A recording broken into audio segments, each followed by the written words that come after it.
ഗൺമാൻമാർ youth Congress പ്രവർത്തകരെ ആക്രമിച്ച കേസുമായി ബന്ധപ്പെട്ടുള്ള നടപടിക്രമങ്ങൾ പുരോഗമിക്കുമ്പോൾ ഇപ്പോൾ ഗൺമാൻമാർ SITക്ക് മുന്നിൽ ഹാജരാവാൻ എത്തിയിരിക്കുകയാണ്.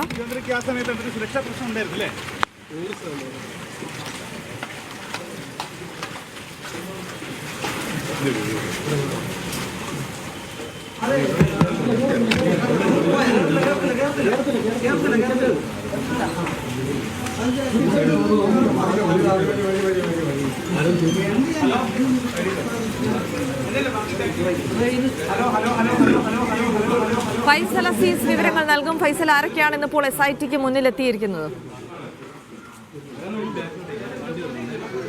ജിസി, പ്രതികളായ 5 പേരും ഇപ്പോൾ SITക്ക് മുന്നിൽ ഹാജരായിട്ടുണ്ട്. ഗൺമാൻ അനിൽകുമാർ, മുൻ മുഖ്യമന്ത്രി പിണറായി വിജയന്റെ ഗൺമാൻ അനിൽകുമാർ, അതുപോലെ ഷൗക്കത്ത് അലി ഇപ്പോൾ വിളിച്ചിട്ടുണ്ടോ പ്രതികളെ തിരിച്ചറിയാൻ?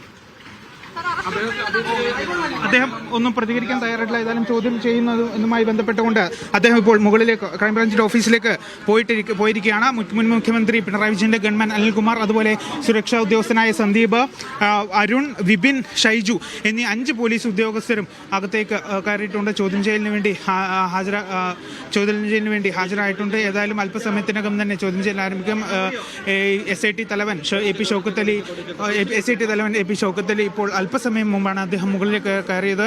ഈ സംഭവത്തിന്റെ ഗൂഢാലോചന ഉൾപ്പെടെയുള്ള കാര്യങ്ങളൊക്കെ തന്നെ പരിശോധിക്കും. അതുമായി ബന്ധപ്പെട്ടുള്ള കാര്യങ്ങളൊക്കെ തന്നെ ഇവരോട് ചോദ്യം ചെയ്യും. രാവിലെ 10 മണി മുതൽ വൈകിട്ട് 4 മണി വരെയാണ് ചോദ്യം ചെയ്യാനുള്ള സമയം കോടതി അനുവദിച്ചത്.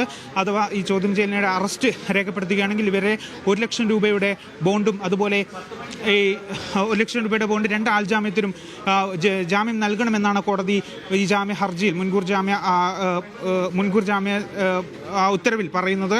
ഏതായാലും ഇപ്പോൾ പ്രതികൾ ചോദ്യം ചെയ്യലിന് വേണ്ടി ഹാജരായിട്ടുണ്ട്. നേരത്തെ പോലീസ് കോടതിയിൽ റിപ്പോർട്ട് സമർപ്പിച്ച സമയത്ത് ഉന്നത ഉദ്യോഗസ്ഥരുടെ പങ്ക് ഉണ്ട് എന്ന് ആ ഉത്തരവിൽ പറയുന്നുണ്ടായിരുന്നു.